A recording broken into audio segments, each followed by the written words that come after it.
brightening the corner where I was, I started with educating the people in close circles to me, the ones I came in contact every day. And every person in our office could tell you about this and have an intelligent discussion. Everybody that waited on me on a routine basis where I ate lunch in downtown Detroit could tell you about it. And friends that I thought would abandon me kind of closed ranks behind me and basically gave me some pretty good moral support while this was taking place. I remember I showed the materials to my pastor, who went on to become the head of Moody Bible Institute. And I thought he would take the ball and run with it. I hoped he would take the ball and run with it. Basically, he kind of looked at me like I was crazy. And at that point, I thought, my clients pay me for advice. They'll listen. So my clients, anybody that scheduled an appointment with me, ended up getting a seminar on the New Age movement, whether they wanted it or not. And they went out and they told their respective ministers and priests and friends about it. I had a call one day from a Catholic priest in Detroit, Father Edward Perrone, and he said that a parishioner who had not darkened a church door in many years had come to see him and was terrified. He said, "What did you have that scared this man so badly?" I invited him to come take a look. Well, he came to my office on a Friday afternoon. He looked through my materials. He gasped at some of them. He said, "I can hardly believe I'm holding this in my hand." And finally, he said, "I have to accept the truth of what you're saying." He said, "I saw too much of this going through the seminary." He said, "We have a terrible job facing us, how to wake people up without scaring them to death." Because when I was looking at the materials, and I have something that on the computer I'd like to show you later when I can set up adequately for the PowerPoint.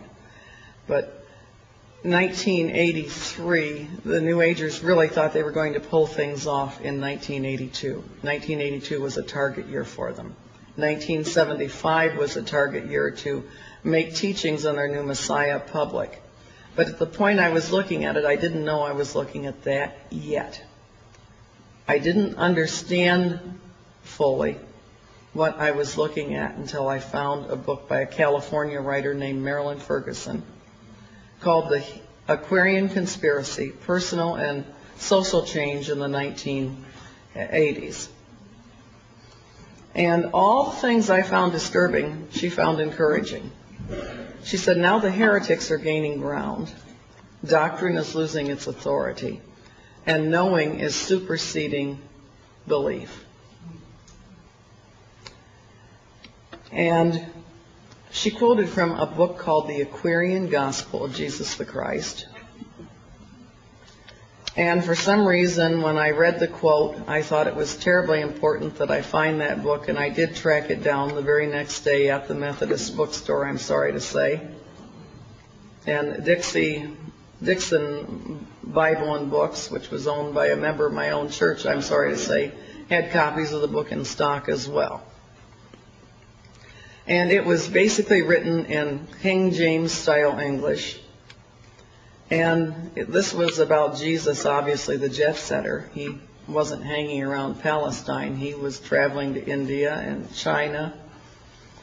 And the Aquarian masters sitting in council had told us that Jesus was not always the Christ, that just as Jesus had earned the degree Christ by a life of strenuous service and equipping himself to find the Christ consciousness,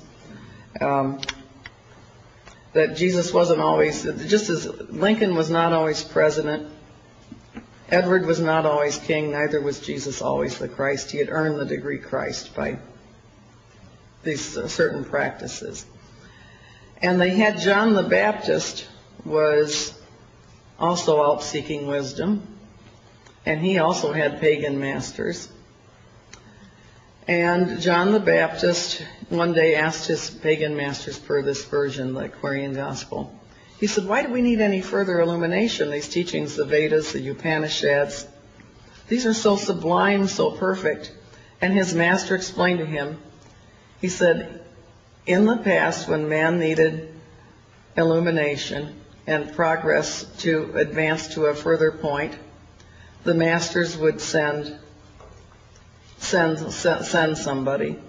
Said, but now the ages have passed. And he said, in their proper place, the Hebrew Psalms and Bible, the Hebrew Psalms and Proverbs were given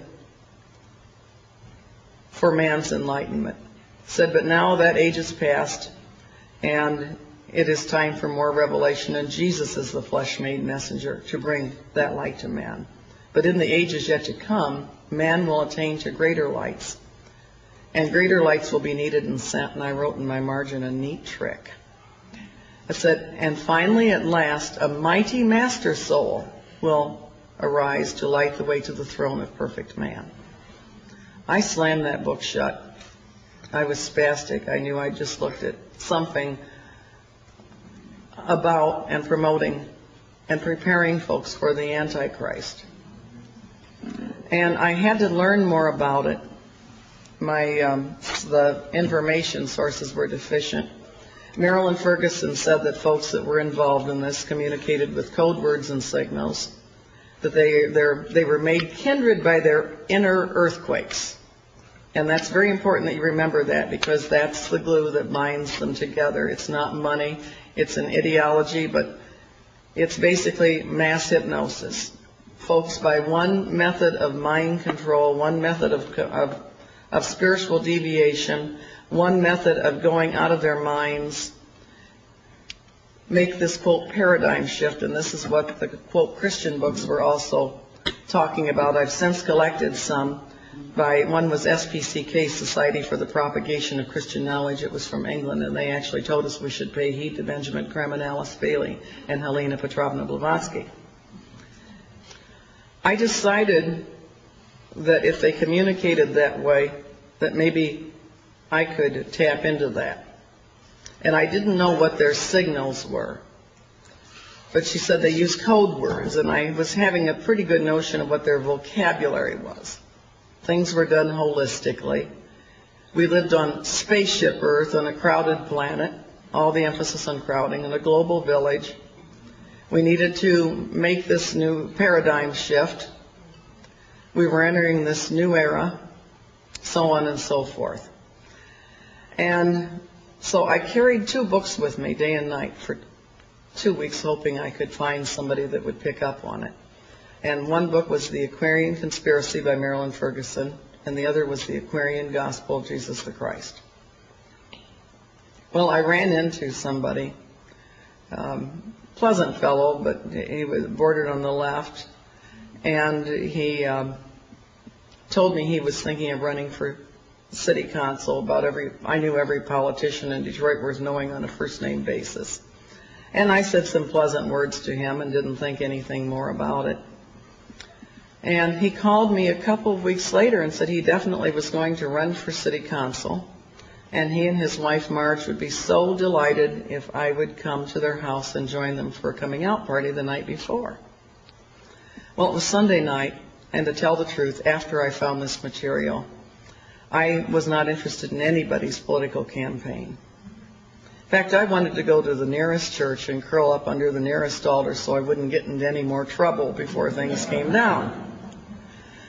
And as I thought, if this is going on, things are very close indeed. And so I was on my way to church to curl up under that altar Sunday night, and all at once I thought, maybe you'd better go to that party. Somebody's likely to be there who can tell you more about it.